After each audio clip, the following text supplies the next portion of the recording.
building a budget Kaldheim Battle Box.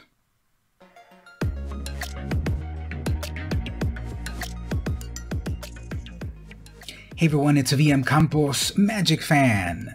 Did you also buy a box of Kaldheim Blood on the Snow like me? Did you also end up with 10,000 common cards that you don't know what to do with? Well, you're in luck. This video is all about taking those common cards and making a bunch of decks to battle them. It's a battle box, and it comes from all of the commons and uncommons of the box. So this is going to be a budget build. It's going to focus on the commons that come in the box, and with a couple of uncommons here and there, and if you got some rares or mythics, they'll go great in the deck. But we're going to build a budget battle box set. It's going to be 4 decks that you can crack when it's safe to do so. When friends come over, we all battle each other. Hey, let's battle with some Kaldheim cards. Remember that amazing set? And then they'll enjoy the battling and think, those are some great decks. How did you think of them? And you can tell them, VM Campos taught me. You're welcome. Now, as I said, these are budget builds. These are also 40-card decks, as we will see why in the video. And also don't forget to check down below in the chapter stops to jump to the different decks that you care most about. I'd also love to hear your thoughts on how to improve those decks or make more decks with the various synergies that I talk about. Put those in the comments. Consider going over to the Patreon, patreon.com/vmcampos. If you enjoyed this video or my other videos, how about tossing me $1 over at the Patreon there? The Patreon also unlocks exclusive content for that $1. At the $2 range, I'll actually mail you some vintage cards for your commander decks, or simply follow for free on the Patreon. As for this video, don't forget to like, comment, share it, and such, and just enjoy it. Let's get on with the deck builds. Alright, so let's talk about the decks. I've got 4 decks over here that are themed to various tribes. We've got zombies, dwarves, giants, and elves. There's also an angel theme and a human theme, but they're not as strong as these here. Now we'll do a little bit of quick math. These are 40-card decks, so that means we're going to have 17 lands and 23 other cards. Out of those 23 other cards, if we divide by 4, we get 5.75.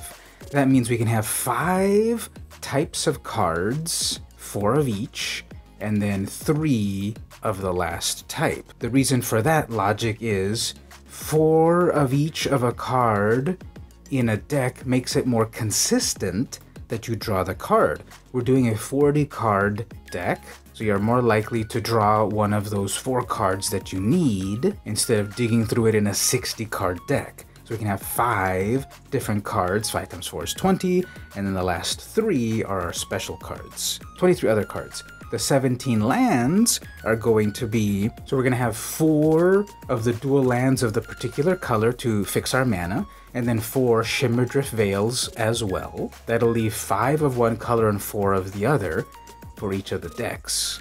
And that's our quick math, so let's check out the details of the deck.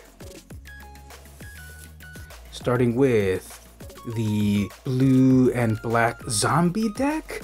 Okay, so the 3 special cards will be Narfi, Betrayer King. This is one of the uncommons. You should be able to crack 1 copy of Narfi in your whole box to sort of lead the deck. 5 mana, 4/3. It's a legendary snow creature, zombie wizard. Your other snow or zombies get +1/+1. Guess what? We're gonna have zombies in this deck. Pay 3 snow mana to return Narfi from the graveyard directly to the battlefield tapped. So it's unkillable. Amazing, I love it. So if you can get more of these in the deck, of course, even better, but there's 1. We also have the 4 mana Trickster's God Heist Saga. Chapter 1, you may exchange control of 2 target creatures. So you're going to take their best creature with your worst creature. 2, you may exchange control of 2 target non-basic, non-creature permanents that share a card type. So if you've got an enchantment, you take their enchantment. They have to be the same type. Notice it also says you may. Both of these say you may. You don't have to exchange anything. Because when you get to chapter 3, target player loses 3 life and you gain 3 life. So this might be the last bit of damage that you need to win the game. And then lastly, Raven Wings. 2 mana equipment. Equip for 2, give a creature +1, make it flying, turn it into a bird as well, zombie bird, can you imagine? and this will just help you win the game to go over literally the top of your opponent's creatures and put the final damage. Alright, okay, so then we got 1, 2, 3, 4 of the Priest of the Haunted Edge, 2 mana, Zombie Cleric is a 0/4, actually it's a 1/5 if Narfi is out, then tap it to sacrifice this, and based on the number of snow lands, you give a creature -X/-X to kill it. So it'll be a great blocker, it could be an attacker later, or it can take out your opponent's creatures with mana. Then we've got the Draugr Thought Thief, 3 mana, 3/2, Zombie Rogue. When it enters, either look at the opponent's or your deck, and if you like what's there on your deck, keep it at the top, or if you don't, put it in the graveyard, and do the same for the opponent. So you basically fate seal a deck, and it's a good 3/2 attacker. Karfell Kennelmaster, this is one of the game-winning cards, 5 mana, 4/4, Zombie Berserker. When it enters the battlefield, up to 2 target creatures each get +1/+0 and gain indestructible. So even if you've got a couple of the priests over here, they are now incentivized to attack and they're indestructible. If you've got some of these 3/2s out, suddenly they are 4/2s, indestructible, and you're going to swing in with them to finish the game. Better yet, you've already got at least 1 or 2 of them on the battlefield, then you pull the next one and make these 4/4s into 5/4s indestructible. So again, 4 of all of these types of cards. Strategic Planning. 2 mana, sorcery, look at the top 3 cards of your library, put 1 of them into your hand and the rest into your graveyard. Okay, so this will help you dig for your answers. This will help you get your Narfi card, or your Kennel Master, or your Wings, or whatever. Look at 3, keep 1, put the rest into the graveyard. You have a playset of those. And then of course Feed the Swarm, 4 mana, instantly exile a creature or planeswalker, no fuss, no muss, get rid of it. 4 mana on that, the full playset of course. And as I said, we're going to have a playset of the dual lands, we have the Ice Tunnels, we're going to have a playset of the Shimmerdrift Veil to also mana fix. Then we've got the lands, okay, 4 black, 5 blue, got the snow-covered ones, show off the various artwork. Perhaps you're fancy and you've got the secret lands, the ones that come in the bundle. Ooh, I love that Aurora Borealis there. And you can put those into the deck and show off to your opponent, yeah, I've got these special lands. Better yet, I've got also a couple of Pringles. I mean, a couple of foil of the hidden lands. That looks really nice when the light reflects on it in its many curves. You can put those in the deck. And then of course, if you can have a playset of the foil dual land, even better. I love how that shimmers right there in that ice tunnel. And so that is the zombie themed blue-black deck. Moving over to the dwarves, we have Cole, the Forge Master, as the sort of face card of this deck. 2 mana, Dwarf Warrior, 2/2. Whenever another non-token creature you control dies, if it was enchanted or equipped, return it to its owner's hand, and creature tokens you control that are enchanted or equipped get a +1. This is the Dwarf deck, and you can have a theme of equipment here. There's a lot of common equipment, of course. So that's the face card. We've got Forging of the Tyrite Sword, 3 mana, create some treasure. Chapter 1, Chapter 2, Chapter 3, go search for Halvar. Spoiler alert, Halvar is not in this deck. It's a rare card after all, and these decks are budget. But if you have a Halvar, you can put it in the deck, of course. But what you want is to go get an equipment. You go tutor for an equipment, you make some treasure, so you're sure that you're going to be able to cast it, and then you go find that equipment.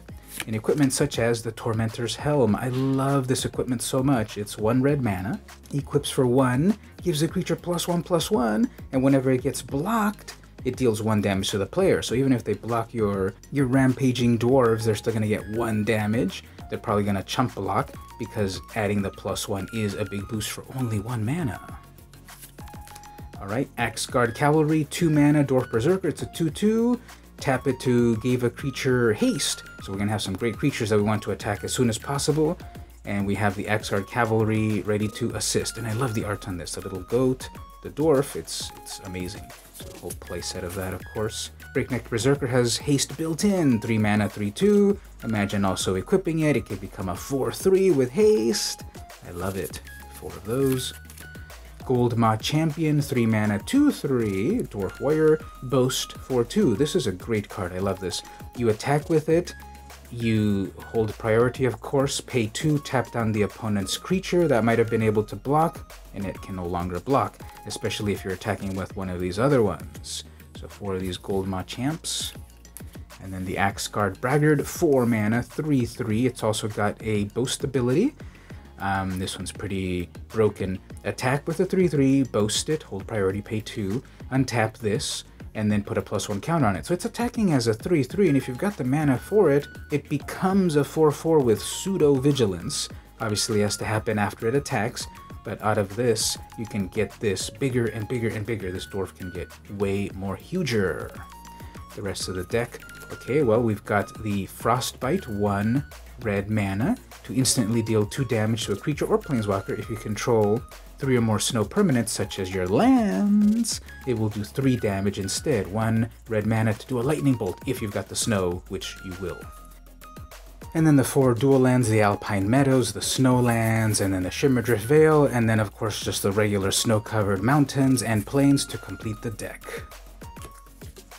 Let's talk about Giants. We have Agar, the Freezing Flame, as the face card of this deck. 3 mana, 3/3 legendary creature, Giant Wizard. Whenever a creature or planeswalker an opponent controls is dealt excess damage, if a giant, wizard, or spell you controlled dealt that damage, you draw a card. So basically, trample damage draws you a card. Okay, so very cool.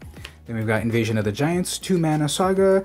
Chapter 1, scry 2, so see what's coming in the future. Chapter 2, draw a card. So you got your regular card draw for the turn, plus the card draw off of this. Then you may reveal a giant card from your hand. When you do, Invasion of the Giants deals 2 damage to target opponent or planeswalker. You're going to have giants in your deck, so you're going to reveal it, and then you're going to deal damage. In Chapter 3, the next giant spell you cast this turn costs 2 less. This is very important. Giants are very chunky. They take a lot of mana to summon. Having an Invasion of the Giants on turn 2 as soon as possible, by turn 5 you'll be able to summon some really big boys. So you want to have this in the deck, of course. You want the Raven Wing so you can get those giants flying over the opponents to do the final kill. Because then we've got a Frostpeak Yeti, 4 mana, 3/3. You pay 1 in a snow, and then this becomes unblockable. This will win you the game with just 1 snow mana and 1 more, doing 3 damage at a time. Full playset, of course. 5 mana, Bergstrider. This is a 4/4 giant wizard. When Bergstrider enters the battlefield, tap target artifact or creature an opponent controls. So you do the Frost Links effect. You get this giant, your opponents are dumbfounded, one of their creatures gets tapped. If snow was spent to cast the spell, that permanent does not untap for 1 more turn. So yes, you're going to be paying snow mana, of course, for this. You're going to tap down that creature, and it's not going to untap for 1 of the next turns. You got a full play set of them, so as you keep summoning these turn after turn, they're going to tap down the opponent's creatures for the kill. Undersea Invader, no one expects a 5/6 flash giant. Costs 6 mana, comes in tapped, but obviously you flash it in at the end of the opponent's turn. You hold up that mana, they think, oh no, they're going to counterspell me. But no, you're going to get something worse, a giant, a 5/6 giant swooping in. And the biggest of them all here is the 5/7, 7/6 trample giant berserker. If somehow it dies, the opponent's going to have to quintuple block, I guess. It deals 7 damage to a creature an opponent controls at random. So they had to block with multiple creatures, and then this rages out with 1 final 7-bit of damage. Demon Bolt, 3 mana, to deal 4 damage to a creature or planeswalker, or foretell it. Put it away in the foretell zone, and then pay 1 mana to deal 4 damage. I love it. I love that art as well. The rest of the deck, of course, are the lands. We've got the Volatile Fjord for the dual lands, and then the Shimmerdrift Vale to fix things, and then 5 mountains and 4 islands, and you've got the complete deck. And lastly, but not leastly, are the Elves. Harald, King of Skemfar, 3 mana, 3/2, legendary elf warrior. It's got menace. It must be blocked by 2 or more creatures. When Harald enters the battlefield, look at the top 5 cards of your library. You may reveal an elf, warrior, or Tyvar card. Spoiler alert, Tyvar is not in this deck. It's a mythic, but if you've got one, put it in the deck, of course. From among them, and put that into your hand. Put the rest at the bottom of your library. So you just get more elves when you summon Harald. We got Binding of the Old Gods. I love this card. 4 mana, 1, Chapter 1. Destroy target non-land permanent and opponent control, so take care of anything that's on the battlefield. Chapter 2, search your library for a forest, put it into the battlefield tapped, and shuffle your library. That does go get your dual lands, but not your Shimmadra fail. In Chapter 3, all your creatures gain Death Touch until end of turn. So obviously you're going to swing in with your Elven squad. Everything's got Death Touch. Either they're going to take damage or they're going to get Death Touched with all those elves. Raven Wings again, just to fly over the opponent's creatures. And then in the groups of cards, we've got the Dusk Wielder, 1 black mana, you get an Elf Berserker, it's a 1/2. When it attacks, you boast it, and the opponent loses 1 life, and you gain 1 life.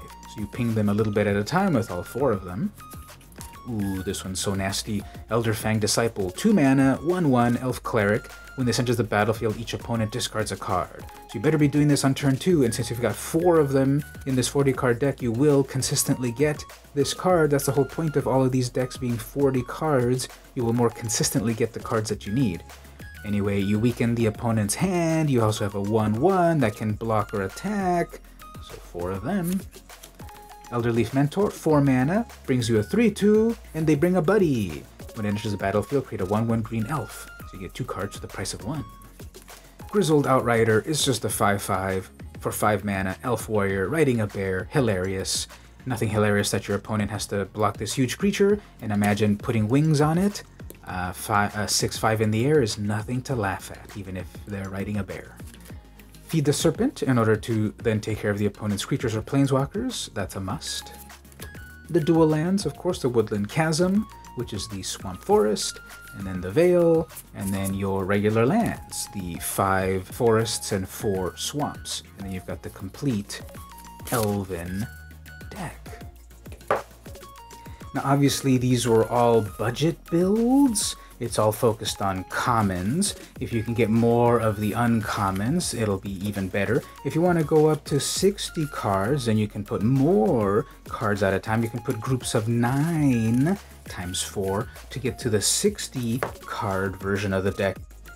And if you've got the budget for it or you cracked it in the box, consider putting in, of course, the appropriate rares or mythics. Calamity Bearer for the giant deck, 4 mana, 3/4, Giant Berserker. If a giant source you control would deal damage to a permanent or player, it deals double that damage instead. So even your smallest giant is going to be your swollest giant if you've got the Calamity Bearer rare.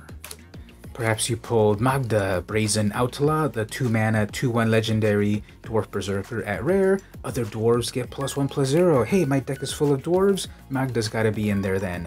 When a dwarf you control becomes tapped, create a treasure. Basically, when your dwarves are attacking, create treasure. Sacrifice 5 treasures, search your library for an artifact or dragon card, put it into the battlefield. There's no dragons in the deck, but you could put dragons to synergize. But at least you're going to go get an artifact, such as your equipment. Get in the squad, Magda. Over on the zombie deck, I love the Draugr Necromancer, 4 mana, 4/4. If a non-token creature an opponent controls would die, exile that card with an ice counter instead. You may cast spells from among cards in exile your opponent's own with ice counters on them, and you may spend mana from snow sources as though it were mana of any color to cast those spells. That novel is basically saying when your opponent's creatures die, you can cast them yourself, you can steal them. They go to exile, and even if you never can cast them because the Draugr dies, they're going to be permanently exiled. If the Draugr is still around, then you can spend your snow mana to cover the colored cost of their creature. So you get to steal their creatures. Love it. And then of course for the elf deck, you want Tyvar, preferably the full frame art one here. So Tyvar Kell, 4 mana, planeswalker, 3 loyalty. All your elves become mana dorks. They can tap for a black mana, just like the good old elves of Deep Shadow.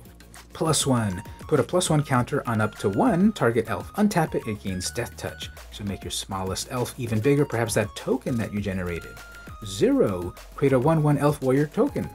So not increasing or decreasing the loyalty, but just making more elves. Turn after turn. -6. You get an emblem with, whenever you cast an elf spell, it gains haste until end of turn, and you draw 2 cards. So if you can protect Tyvar to get to the ultimate, that is an amazing effect. If you manage to get this mythic rare card in your pulls. And those were the decks. How would you improve them? How would you add to them? How would you turn them into a 60-card deck? Tell me about it in the comments. What rare or mythic rare cards would you put into them to make them better? What cards would you put into them from all of Standard, or Historic, or Pioneer, or whatever format? What Commander or Brawl deck would you make from them? What can you make out of a whole box of Magic cards? Tell me about it in the comments. Did you pull any cool showcase versions of the cards that you want to put into the decks? What about some nice foily versions of them? Those are the best ones of all, aren't they? This art is amazing. I really enjoyed the aesthetic of Kaldheim Blood on the Snow.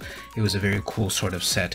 And yes, I'm giving it the subtitle. I wish it had a subtitle. We're getting Strixhaven School of Mages, Ikoria Lair of Behemoths, Zendikar Rising. We should have had Kaldheim Blood on the Snow.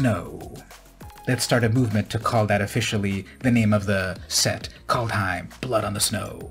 So once again, if you liked the video, don't forget to go to the Patreon, patreon.com/vmcampos. $1 really goes a long way to show me that people enjoy my content, to keep me motivated, to keep me buying products to make more videos about them. It really helps. If you go to the $2 range, I'll help you by sending you some vintage Magic cards for your Commander decks. You'll be part of the VMC crew once you do at $1. Or you can follow for free on the Patreon to be alerted to everything that I do. I do long-form videos, I do deck techs, Planeswalker upgrade videos, I do shorts, I do stuff about comic books, technology, food, etc. Follow on Patreon to be alerted to that. Or simply like, comment, share, subscribe on the YouTube. That really helps as well. I hope you enjoyed these decks and tell me how you did with them. This has been VM Campos, and I'll see you in Kaldheim. Blood on the Snow.